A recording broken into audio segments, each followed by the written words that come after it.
Welcome to my YouTube channel, Tony Su Vega, your Feng Shui guru and paranormal expert. 3H, Himala, Hiwaga, Hinagap, bilang 16. Matagal nang nangyari itong kwento kong ito. Wala pa ang ikalawang digmaang pandaigdig. Ito ay tungkol sa lola ko, si Lola Magdalena. Isang madaling araw, nagising na lang ang lola ko. Ang daming tao sa bahay nila. Hoy, Magdalena, hindi ka sasama sa amin. Mahabang lakbayin ang pagpunta sa bundok Rayat. Kaya ko naman po, Tatang. Sige na po, Tatang. Isama na po ninyo ako. Ako lang pong mag-isa sa bahay. Sige. Isasama kita pero sa isang kondisyon. Huwag kang malikot at iwasan mong pumulot ng kung ano-ano sa bundok. Kung may prutas at may buto, iwasan mong dalhin ng buto o kahit anong buto pa na nandoon. Itapon mo ang buto kung saan ka kumain ng bunga doon. Opo, Tatang, masusunod po. Manghang-mangha ang lola ko sa nakita at nasaksihan niya sa bundok. Kakatwa ang bunga ng puno na kinain niya.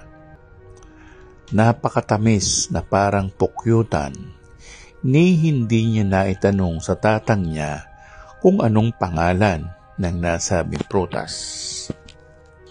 Dahil sa tuwa, ibinulsa ng lola ko ang buto ng nasabing prutas. Pabalik na sila palabas ng bundok. Nang walang ano-ano'y kumidlat ng napakatalim at galit na dumadagundong ang mga kulog at ang bangis ng bawat bagsak ng kidlat na may kasamang malakas na buhos ng ulan. Naku, Magdalena ka, hindi ba't binilinan na kita na huwag kang magdadala ng buto mula sa kinain mo? Nasaan ang buto? Galit ang tatang niya. Tara, bumalik tayo ng bundok at isauli mong butong yan doon sa pinagkuhanan mo niyan.